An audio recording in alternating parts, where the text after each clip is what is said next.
Hi అండి, టేప్తోని blouse మీద front భాగం కొలతలు ఏ విధంగా తీసుకోవాలి ఇప్పుడు చూద్దాము. ముందుగా అయితే వెనకల భాగం మనం డ్రా చేసి పెట్టుకోవాలి. ఆ తర్వాత మనం ఉక్సుల పట్టి దగ్గర ఫ్రంట్ భాగాన్ని ఈ విధంగా నెక్ అయితే తీసుకోవాలి.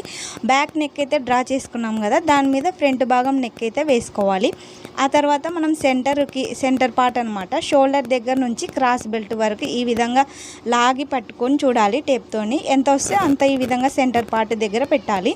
ఆ తర్వాత మనము సైడ్స్ కుట్లు వేసింటాం కదా, దాన్ని ఖర్చుతో సహా మొత్తము కుట్లతో సహా ఈ విధంగా తీసుకోవాలి. ఎంత ఉంటే అంత అనమాట. ఆ తర్వాత మనం కాజాల పట్టిని ఈ విధంగా మనము క్రాస్ బెల్ట్ వరకు చూడండి, ఈ విధంగా క్రాస్ బెల్ట్ వరకు వదిలేసి క్రాస్ బెల్ట్ వరకు ఎంత ఉందో దానికి 2 ఇంచులు కలుపుకొని నెక్ తీసుకున్నాం కదండి, ఆ నెక్ కింద అయితే పెట్టేసుకోవాలి.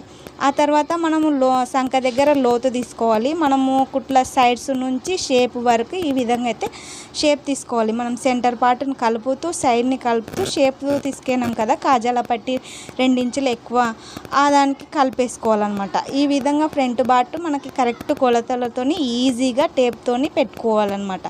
ఆ తర్వాత మొత్తము కట్ చేసుకోవాలన్నమాట. ఈ విధంగా చూడండి, మనము ముందర